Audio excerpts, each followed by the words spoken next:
I started experiencing severe backaches. I started having problems with my right leg.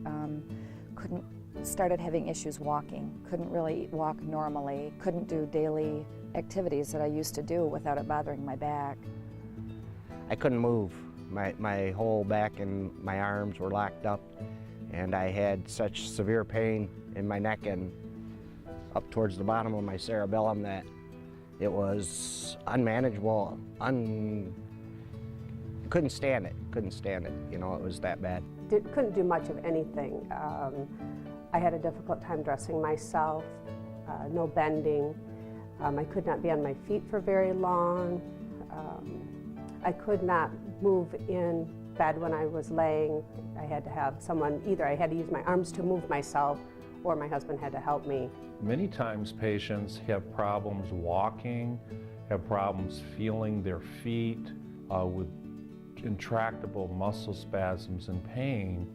And these particular surgical interventions many times addressed almost all of those issues, because not only do they allow for the decompression of nerves and nerve recovery, but they also provide structural mechanical support of the spine, taking away the pain generators of the spine, causing the hardships of intractable pain.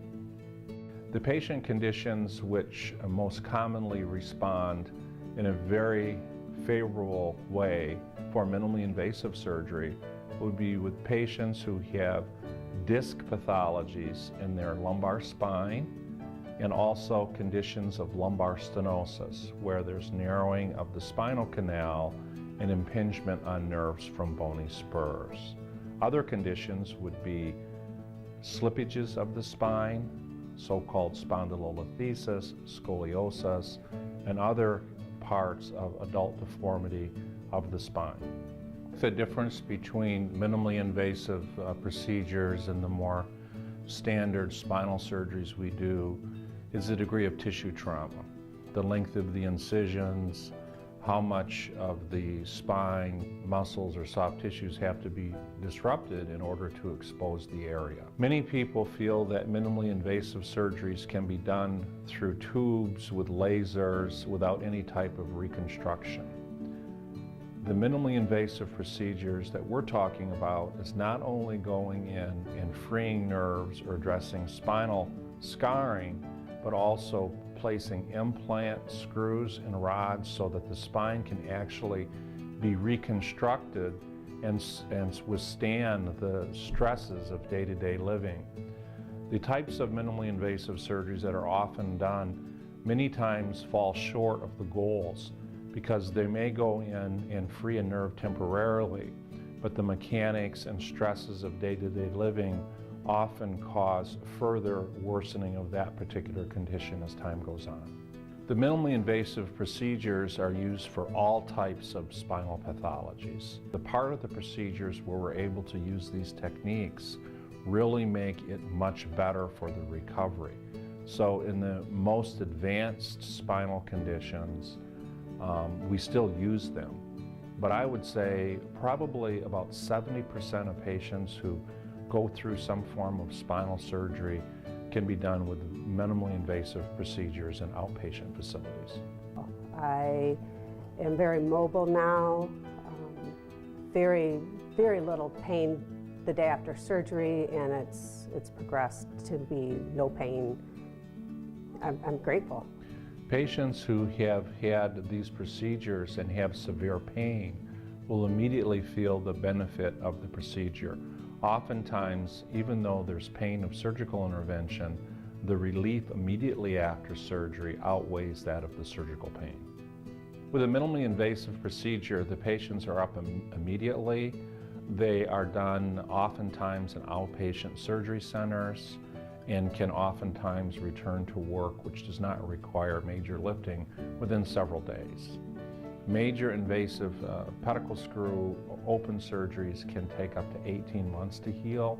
Many times patients are left with permanent restrictions, and in terms of back to work with even limitations, often it's several months. Everything about the procedure Dr. Schell offered was going to be better for me, a quicker recovery, just the recovery process itself was going to be a lot easier. The procedure in the hospital was going to be a lot easier than other procedures that were being offered.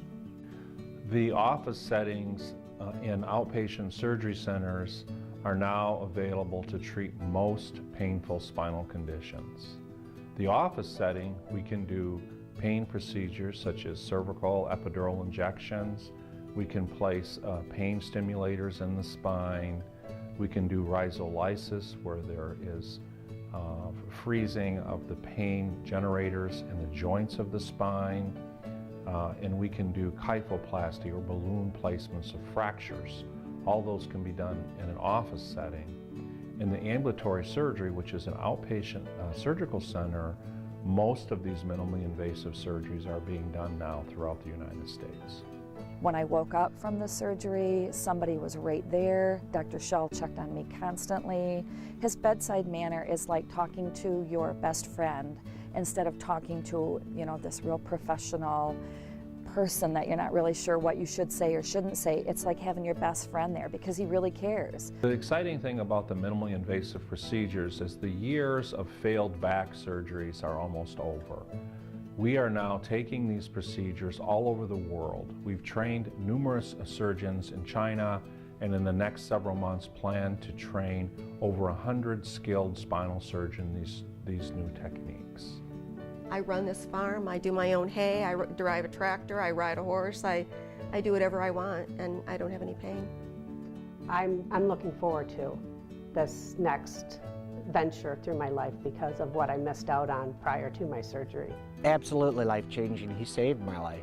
Bottom line, there's no doubt about it. I had to have my husband help me walk because I couldn't